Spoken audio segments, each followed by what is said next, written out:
I'm Gary Cooper. I'm the Executive Director of the Multiple Organ Retrieval and Exchange Program of Ontario, which is known as the M.O.R.E program, which has been established for about 10 years now to assume responsibility for the allocation of organs throughout Ontario to all of the regions that do transplantation.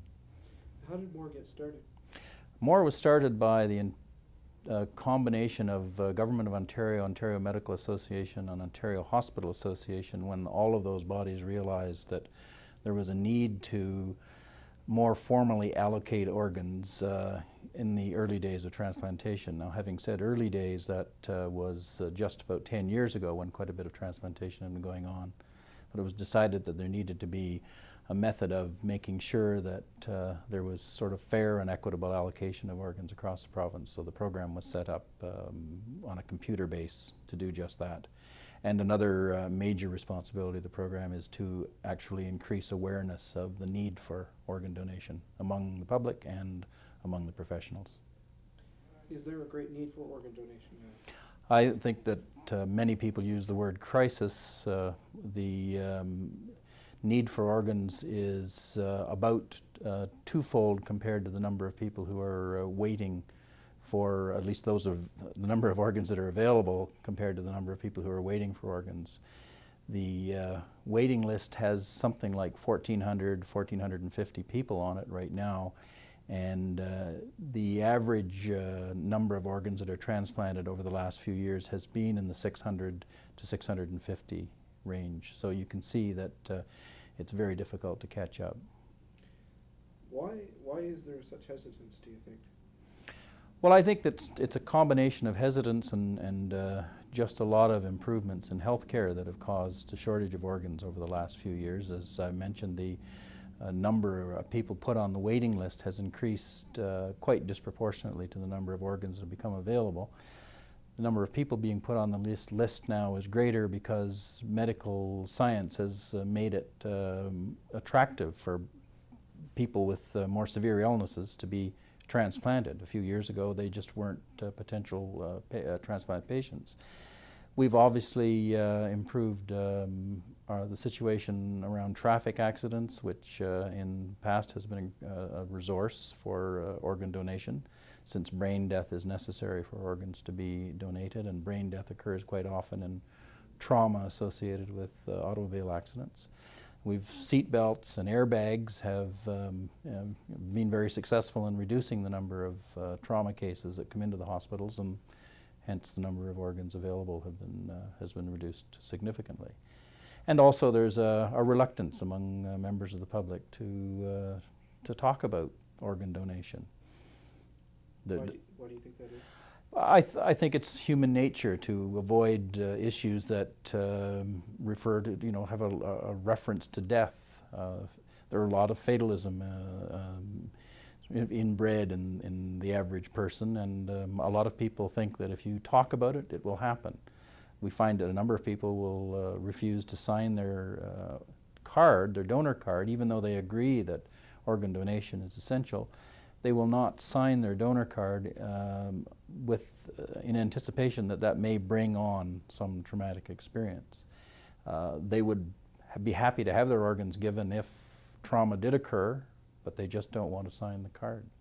Some people, among the myths that we face when we're trying to convince people to sign their donor card is the one that they don't believe. People believe that they will not receive adequate medical care if the people who are looking after them know that they have a signed donor card. They believe that the physicians perhaps may hold back a little bit, knowing that the organs are there for donation. Of course, this is totally wrong in this society particularly. For one thing, all organ donation is determined, at least the brain death that precludes organ donation, is determined by physicians who have absolutely nothing to do with transplantation. By law, they have to, brain death has to be declared by two people, and neither of whom can have anything to do with transplantation. So those kinds of myths are quite harmful, and yet they're quite understandable.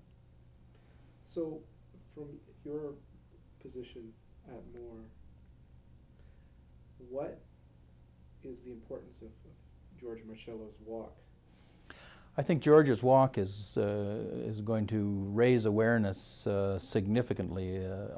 Clearly, the distance that he's going to cover and the number of people he's going to come in contact with and the frequency with which he's going to make that contact are going to be very positive for organ donation, because it'll increase awareness, it'll increase people's interest in organ donation. People will talk about it more. One of our major jobs is to convince people that not only should they sign donor cards, but they should talk about the fact that they've signed donor cards. They should talk about the need for organ donation. And George is going to be raising awareness, I think, very significantly in the walk that he's undertaking, and as he has in the past.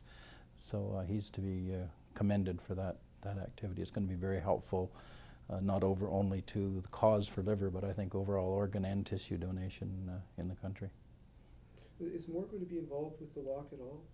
I think M.O.R.E.'s involvement can basically only be moral support at this time. We have, like so many other organizations funded by government, just had a funding cut, one more funding cut. So we're not able to take part in it very ambitiously, but we certainly will be available to